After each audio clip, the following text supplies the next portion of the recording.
I'm going to go over a little technique that's going to be something you can do on the go and wherever you are to help you with TMJ related issues. It's becoming a major problem in our society with texting, looking forward on the keyboard, putting this excessive strain on your neck muscles and shoulders. The average head weighs about 10 to 12 pounds. And for every time you go forward, you're adding additional pounds and weight on that neck. What we're going to do is we're going to stretch our neck and jaw muscles with resistance, and it's going to be real easy. Now, I want to also add a disclaimer. If you're feeling any tension or any pain trying to do this exercise, please stop immediately and call whoever's handling your care and let them know that when you move your neck or any kind of direction, you're feeling pain and tension.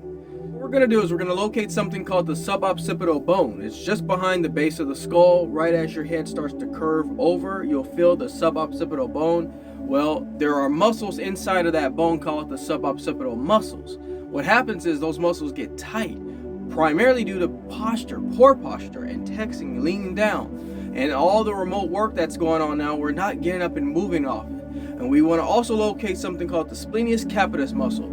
Those are like band-like muscles that help us rotate our neck. So what you want to do is you want to go ahead and take your hand, you want to go ahead and place it over the suboccipital area right there. And what you want to do is you want to lean as far back as you can, as if you're looking at the stars. Once you get to that position, hold it there. And while you're doing so, you want to take your hand and resist your head. So basically, as you want to let your weight of your head go back into your hand, as you push your head forward, you should do this with a little resistance. It's going to be a really slow stretch.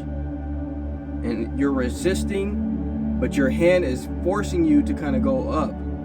And as you do this, you're strengthening those muscles. And again, we're going to lean our head back. And as we do so, we're going to place our hand over our suboccipital muscles there.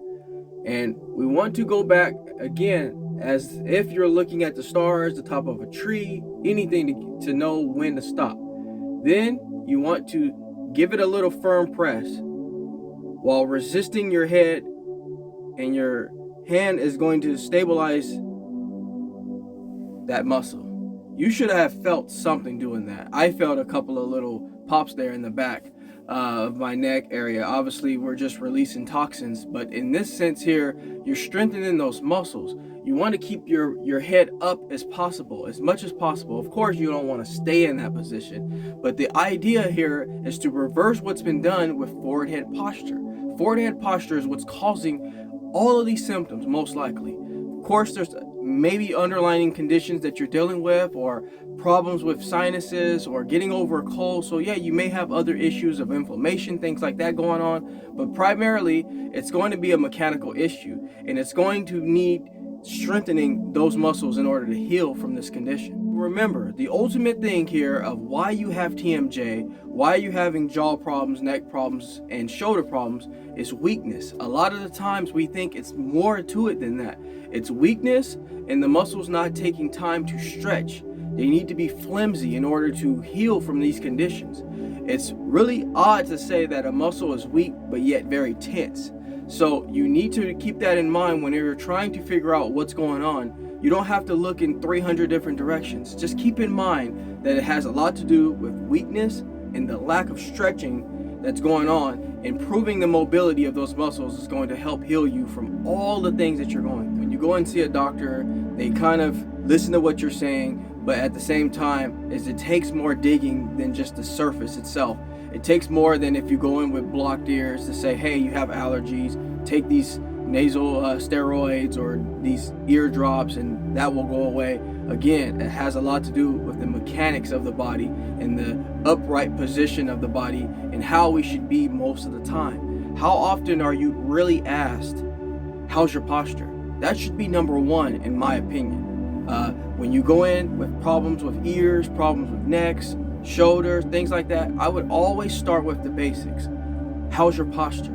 Do you sit at home for more than 5-6 hours in a day? Are you getting up and stretching? Are you aware of your grinding and clenching of your teeth? Let's start at the basics. Let's start with something we can control and then work our way down from there. I hope this video was very helpful for you. If it was, take time to subscribe to the channel. I try to bring content as quick, sufficient, and often as possible. But in the meantime, I'm going to go ahead and step out of the Jaye Wellness Studio and leave you in good hands with this video. Take care, everybody. Talk to you soon.